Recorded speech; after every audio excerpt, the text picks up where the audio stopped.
we're going to have a quick conversation about this box and why this box is important among all other boxes that I've seen come from Diamond Select Toys.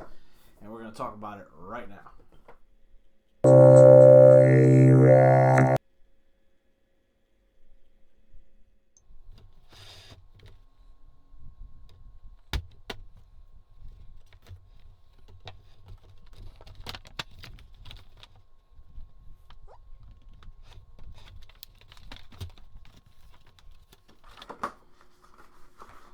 Okay, I gotta be careful here because. Alright. Okay, guys, I want to talk to you really quickly about why I think this particular box is different than every other Diamond Select toy box that I have had the pleasure of opening up as Tony the Toy Rat here.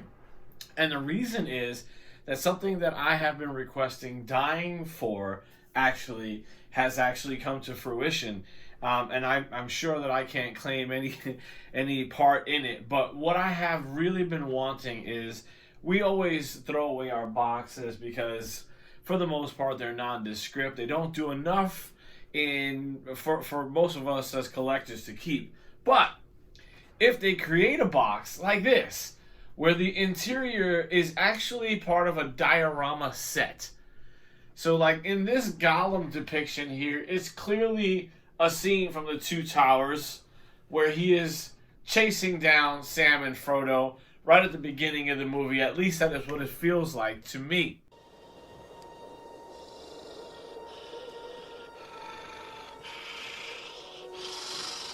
They're thieves. They're thieves. They're filthy little thieves. Where is it? Where is it? They stole it from us. My precious. Curse them. We hate them. It's ours it is, and we want it.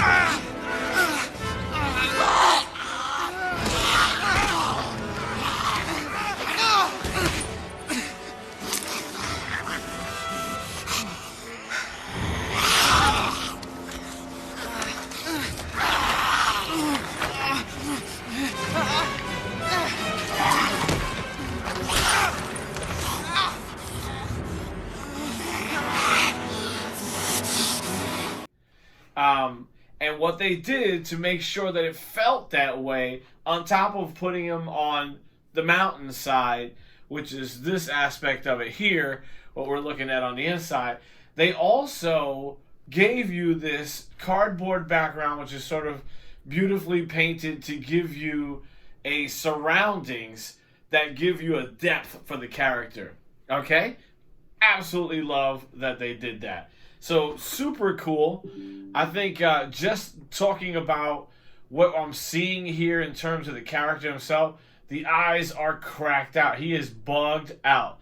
Wide eye open, which sort of from a Gollum, you sort of expect that because he's been underground for so long. So the aperture of his eye lenses needs to be open to an extent to be able to see in low light conditions.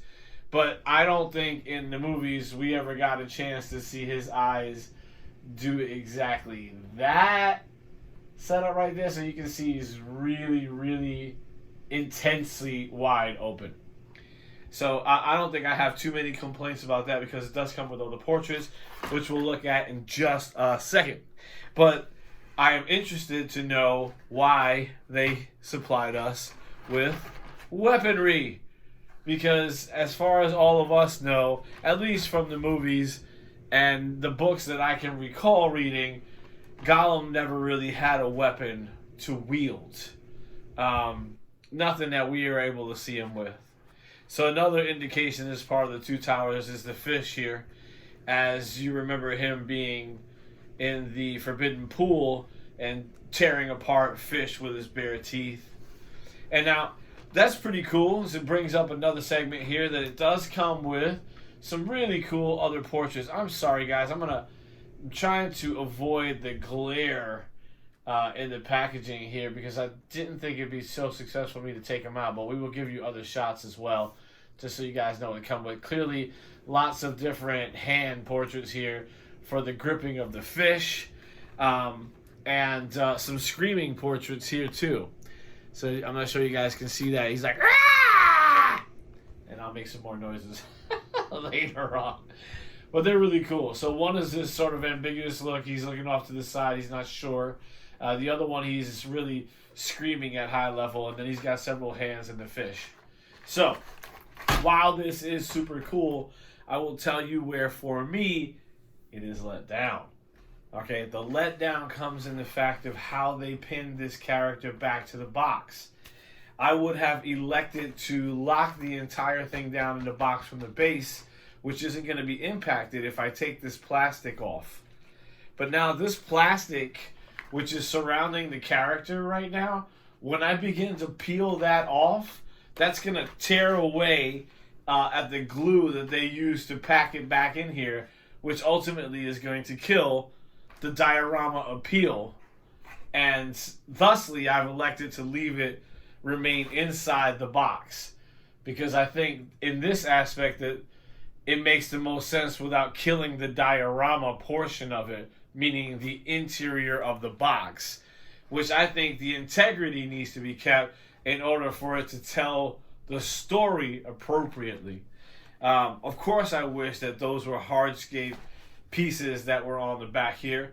And if I had my druthers, I would have the plastic that is used for the purposes of pinning him back again. I would have it pinned down instead of pinned to the back, and I wouldn't have it glued to the back, maybe a pressure coupled, the same way they do a lot of their other statues, so that I can keep this entire piece and set it back here up on the shelf in a way that the story continues to tell itself for people who come in just to take a look at the cool statues and toys that are in here. So this is Gollum.